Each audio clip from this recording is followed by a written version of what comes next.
Subscribe करू और ई घंटी जे देखाइया तकरा टिपनाइ नहीं बिसरबै। नमस्कार, आइ हम मधुश्रावणी के पहिलुक दिनक कथा कहै छी से सुनियो।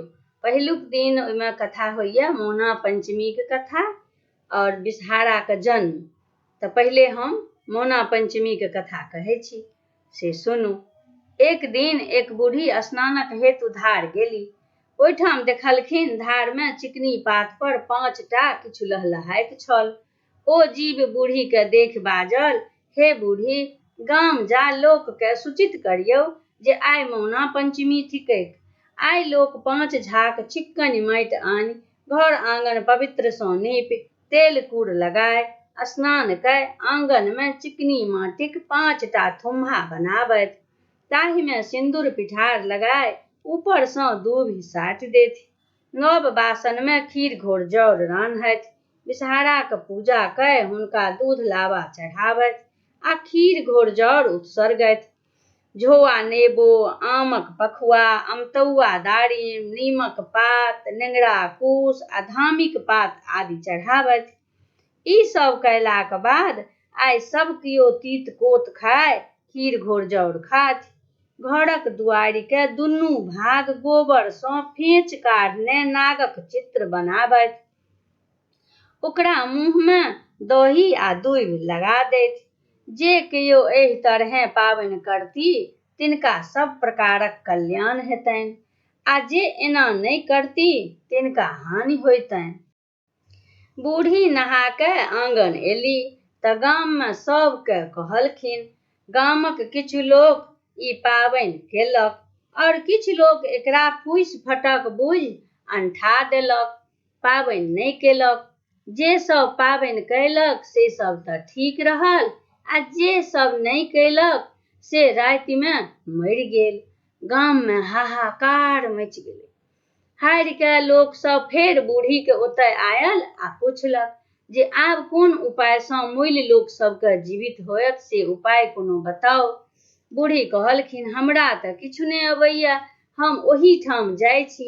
जे हमरा हुनका सँ पुछला पर उत्तर भेटत से लऽ कऽ हम आयब गाम अहाँ सबके कहब। ओ बूढ़ी फेर गेली। ओहिठाम ओ लहलहाइत पौआ के देख कऽ बजली जे गाम में एना एना भऽ गेलै। सब वृत्तांत सुनौलनि। हुनका प्रणाम कऽ कऽ ओ सब वृत्तांत सुना कऽ मुल्हा लोक सबके जिएबाक कोनो उपाय होय तऽ हमरा कहू, हम विनय पूर्वक अहाँ सँ पूछै छी। तहन बिषहारा कहलखिन जे जो गाम पर सबके कहि दिहें जे कियो नहि केलक पाबनि तकरा सबके जे कियो पाबनि केने छलै ओकरा घरक खीर घोर जौर जँ बचलाहा हेतै तऽ ओकरा धोइयो धा कऽ पी लेत, अन्यथा मुँह में लगा देतै तऽ मूल लोक सब जीवित भऽ जेतै। आबि कऽ बूढ़ी ओकरा सबके कहलखिन जे एना एना करै जाइ जो तऽ सब ठीक भऽ जेतौ। आ सुन, 15वाँ दिन से नाग पंचमी हेतै। ओहि दिन फेर नीक सँ जेना बतेलियौ पहिले तहिना कऽ कऽ सब करिहें तऽ सब कल्याण हेतौ। सएह बूढ़ी सबके कहलखिन। तहिना भेल।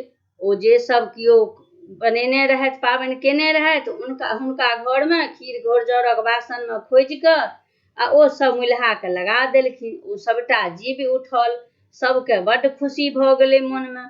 सब अगिला पंचमी के फेर खूब नीक सँ पाबनि केलक। जहिना बूढ़ी बतेलखिन तहिना केलक। सबके खूब उन्नति और बढ़ियाँ भेलै। आ तखन ओ सब जे 15हम दिन केलथि पाबनि तिनका सबके मर्रे कहौलथि।